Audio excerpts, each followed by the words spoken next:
کون بندہ نہیں چاہتا کہ اس کی زندگی آسانیوں سے بھری ہوئی ہو؟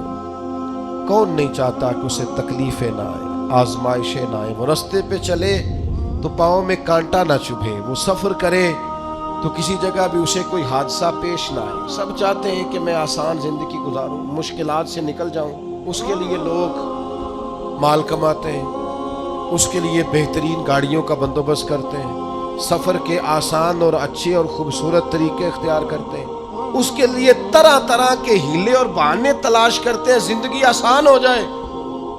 لیکن وہ روحانی طریقہ اختیار نہیں کرتے جو اللہ کے پیارے حبیب صلی اللہ تعالی علیہ وسلم نے بیان کیا ہے۔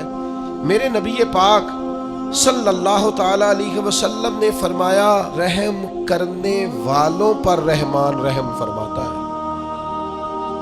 اگر تم چاہتے ہو تمہاری زندگی آسانیوں سے بھر جائے تو اس کے لیے بہترین طریقہ یہ ہے کہ تم اللہ کی مخلوق کے لیے آسانی پیدا کرنی شروع کر دو۔ لوگوں کے لیے آسانی کرو۔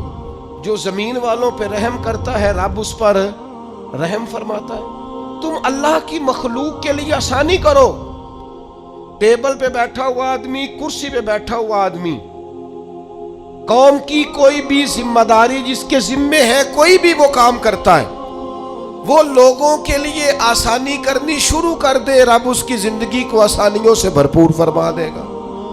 لیکن حال یہ ہے کہ ہم لوگوں کے لیے کوئی آسانی کرنا نہیں چاہتے، اور خود ہم چاہتے ہیں کہ آسانی، بھئی آپ کے تو دفتر میں لائن لگی رہتی ہے، لوگ بے چین رہتے ہیں، آپ ان کے لیے گنجائش پیدا نہیں کرتے۔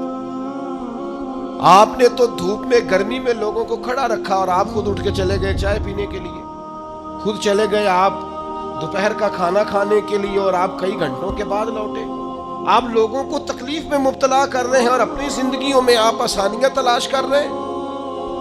عجیب لوگوں کا حال ہے نا، تمام عمر کے کانٹوں کی آبیاری پر عجیب شخص ہے، گلشن کی بات کرتا ہے۔ ساری زندگی بوئے کانٹے ہیں اور تلاش گلشن کو کر رہے ہو۔